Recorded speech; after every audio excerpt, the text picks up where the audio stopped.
When I started betting, I was the definition of a losing bettor. I thought I had an edge because I followed the Toronto Raptors closer than anyone else I knew. I tracked lineups, rotations, and even went as far as to look at which refs disliked them the most.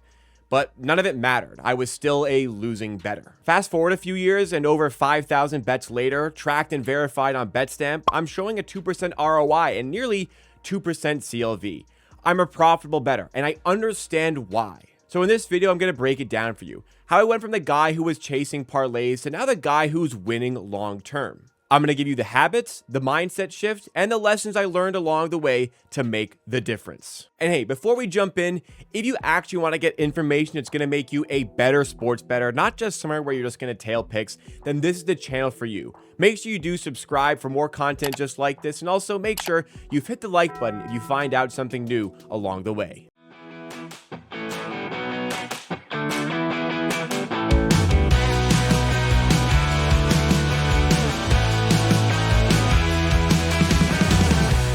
When I first started betting, I thought that I could beat the books simply because I knew sports. It was your classic example of learning about sports betting, thinking, well, I know sports really well. I watch every Toronto Raptors game. I watch every English Premier League game. I know a lot about sports. Naturally, I should be able to beat the sports book.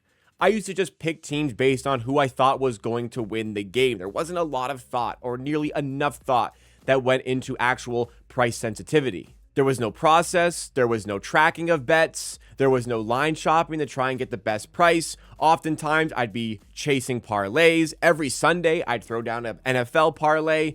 None of this was working, and I was struggling to understand why. I got a few big wins, then I would feel smart, but then I would lose it all again. And in the end, I just blamed it on luck and didn't actually put the onus on myself to be better as a sports bettor because I just didn't understand how to do that. It took me a long time to realize that just being passionate about sports doesn't automatically make you good at sports betting, and oftentimes it can actually make you worse. You start thinking that fandom is knowledge, but in sports betting, emotion can be the enemy of logic. If you've ever been at that stage where you feel like this team can't possibly lose again, or you think maybe there's no way this team can beat this team, well, that was me. I was in the same position. But then that's when it all started to turn around. The real turning point for me was when I started working at Betstamp. Initially, I wasn't tracking any of my wagers, but when I started to track and I started to see the analysis behind my wagers, that's when the gears started to turn. When you actually log every play, there is nowhere to hide. You can't cherry pick your winners.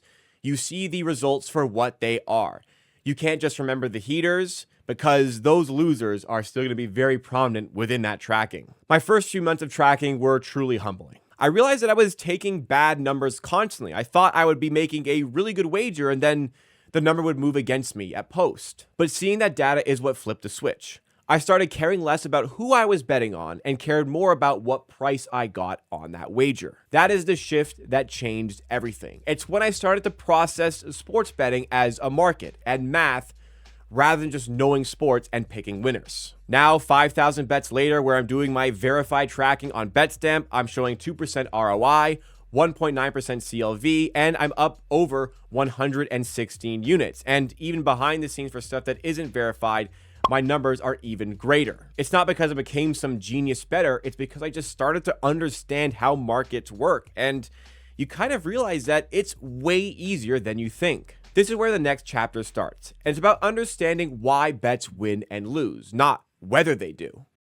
That first real aha moment for me was when I started to understand how sports betting markets actually work. Most bettors think that they're placing a prediction against a sportsbook. It's a me versus the sportsbook type of dynamic, but the more you learn about the industry, the more you understand that that is not the case at all. The sportsbook isn't trying to beat you with better predictions, nor are they necessarily trying to balance action 50-50 on each side. They're trying to gather information, and the more information they have, the sharper they can make their number. This information comes throughout the week as we learn more about the event that we're wagering on, but sportsbooks also gather information based on the people that are wagering on the event. Specifically, when sharp people are wagering on events, they take note and shift prices in whichever direction as a result. They take all of this: sharp bettors, respected accounts, syndicates, injury news, and even a little bit of their own internal model. All of this is put together to shape the line to where it is. It's not a you versus sportsbook once again. All the sportsbook is trying to do is figure out what the true price of the event should be,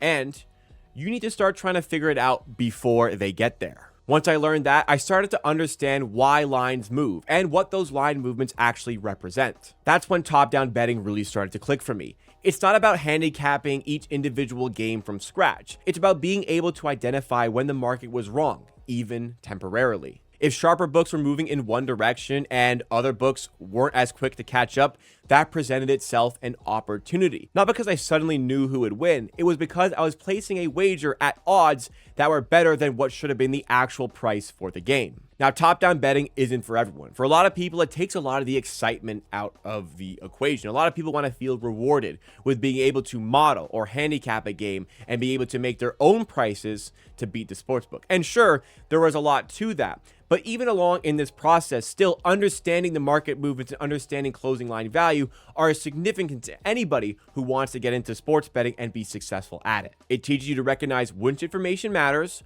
which information doesn't, and what you can do with it. That's when I started to understand that sports betting isn't about being right. It's about identifying when the price is wrong. That's a math problem, not a prediction. Not thinking who's going to win this game. As I started to view sports betting as a math problem, things really started to pick up steam. Most people bet based on predictions. They predict who is going to win this game. They predict who's due, who's hot. But every bet you make has a price. That price has a probability. And you're betting on something that happens less often than the odds would suggest, well, that's going to make you a losing bettor long term, no matter how much you know about the sport. You could win that bet today, and you could reaffirm your position that I know sports really well and I can beat sports betting, but it's not about the one-day approach. It's about long-term profit. That is what we should all be after. That is the goal of every sports bettor, to find long-term sustainable profit. The goal is not to be right more often than you're wrong. The goal is to get a better price than the true odds of the event. If you can do that consistently, it is going to show up in your results, almost guaranteed, even if it doesn't quite show up right away.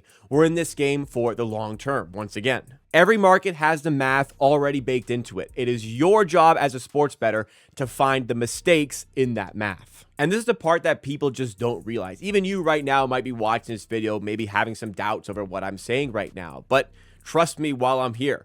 Sportsbooks are trying to fool the masses into thinking that sports betting is about intuition, having that hunch, having that gut feeling. But it's not. They want you to focus on who's playing, who's clutch, who's hot, who has to win. But in reality, all of that is already baked into the line that they are setting. You knowing who's been hot, who's been on a good run, who's cold, who's been on a bad run. You think the sportsbook doesn't already know that themselves? Accepting that sports betting is just a giant math problem made the game a whole lot simpler. The noise started to fade away. I stopped worrying about being right, and I actually started focusing on being profitable. It was extremely liberating to be able to take the emotional side out of sports betting. Sure, I want my wagers to win, but at the end of the day, if I place a wager at a good price, I know that as a sports bettor, I have done my job and the results are going to take care of themselves in the long run, even if in the short term, there may be some ups and downs. That was a real big lesson for me. Removing the personal bias. When I first started betting, I thought my deep knowledge of certain teams gave me an edge. I'm a massive Toronto Raptors fan. I'm a massive Manchester United fan. I knew all of the players. I knew all of the coaching tendencies. I knew all of the rotations, advanced stats, everything, all of it. But that level of fandom actually worked against me early on. I justified bets because I wanted them to be right. And I was looking for confirmation bias. I was looking for statistics that supported the opinion that I wanted to be right. And I used that as justification in order to make my wagers. But this was the wrong approach from the jump. One of the hardest things to realize was that you can be biased without even knowing it. And I felt like in the early stages, and I was learning to eliminate these biases I had, that it was better to bet on sports that I didn't know much about because those biases weren't present, therefore couldn't exist in my betting. Sure, it took time and it took a lot of losing bets to understand the market doesn't care who I like or what I think I know. The number already reflects everything that is publicly available, like the statistics I was diving into, like a player being injured. They know the significance of those statistics. They know the significance of this player not being available to play.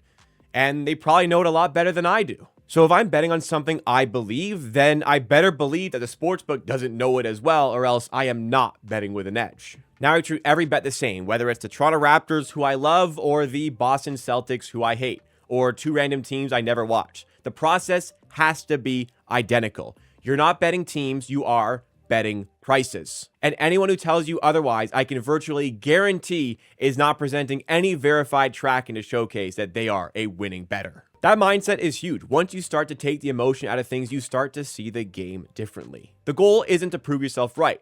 The goal is to make money. And oftentimes you can eliminate your own biases completely, even by maybe even betting on a sport you do not know anything about. If you know how to exploit markets well enough, you don't need to know anything about the sport to be profitable. Another tough lesson I had to learn was that results don't always tell the story.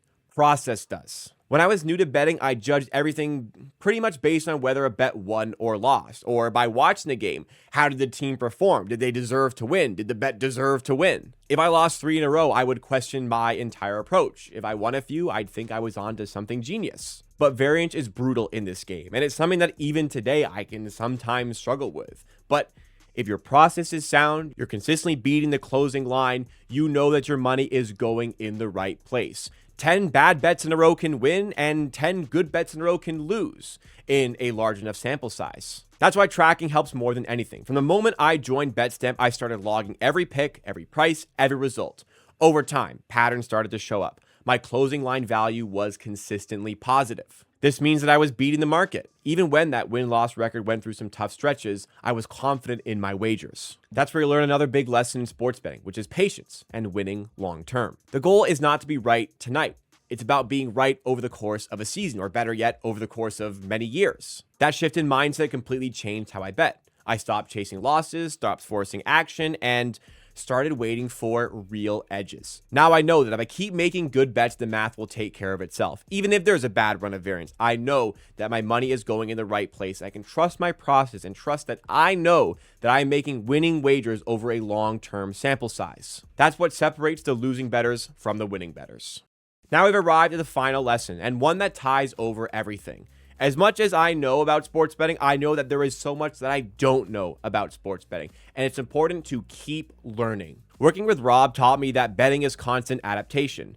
Edges disappear, markets evolve, and if you stay stagnant, you fall behind fast. You don't have to know everything, you just have to be curious enough to keep improving. Every bettor I know who's made it, whether it be through intuition or top-down betting or by making a model, they all have one thing in common. They never stop trying to understand why something works. That's what separates the people who just bet and the people who get better. So to wrap it up, here is what changed for me. I started tracking everything. I learned how markets actually work. I accepted that betting is math, not logic. I removed biases and stopped betting as a fan. I focused on process instead of results, and I learned to stay patient. That's why I went from a losing bettor to a winning bettor. There's not some magic secret system out there that's automatically going to do it for you. You have to put in the work and gather the information necessary that is going to make those changes for you. And the resources are out there. Some of it's even right here on this channel. I can attribute a lot of my success and growth in the early stages to stuff I learned for free right here on Circles Off. And that's not me saying that. The proof is clearly there with my tracking. If you're early on in your betting journey, don't chase wins, chase understanding. And while you're chasing that understanding, learn from your mistakes.